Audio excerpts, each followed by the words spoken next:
आजच्या स्पर्धेच्या व कम्प्युटरच्या युगामध्ये केंद्र शासन, महाराष्ट्र शासनाच्या विविध योजना दिव्यांगांसाठी आहेत.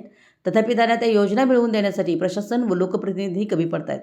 याकरिता गावामध्ये विशेष बाब म्हणून दिव्यांगांच्या घरी जाऊन त्यांना शासनाची मदत दिली पाहिजे, असं मत रत्नाप्पा कुंभार पंचगंगा सहकारी साखर कारखान्याचे संचालक प्रमोद पाटील यांनी अध्यक्षपदावरून बोलताना व्यक्त केलं.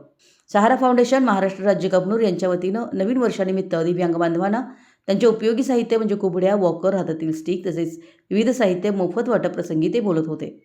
शासनाच्या विविध योजना आहेत, त्याची अंमलबजावणी शासकीय दरबारी आम्ही करतो. मात्र दिव्यांग बांधवांना वेळेवर मार्गदर्शन व शासनाची योजना माहिती होणं याकरिता त्यांना कोणीतरी पुढे आणलं पाहिजे ही उणीव होती.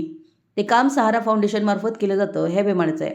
तसेच सहारा फाउंडेशनमार्फत वैयक्तिक लाभाच्या वस्तू देखील विनामोबदल्यात दिल्या जातात. हे कार्य प्रशंसनीय आहे, असं मत ग्राम महसूल अधिकारी किशोर पाटील यांनी व्यक्त केलं. उद्योजिका सौ अनिता गव्हाले म्हणाल्या की प्रत्येक जीवनामध्ये अनेक कटू प्रसंग येत असतात, त्यावर मार्ग काढला जातो.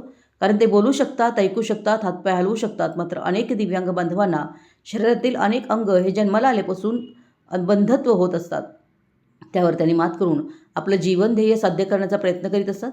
यावेळी त्यांनी फक्त सहकार्याची अपेक्षा असते, ती सहारा फाउंडेशनसारख्या संस्थेच्या माध्यमातून होत असते.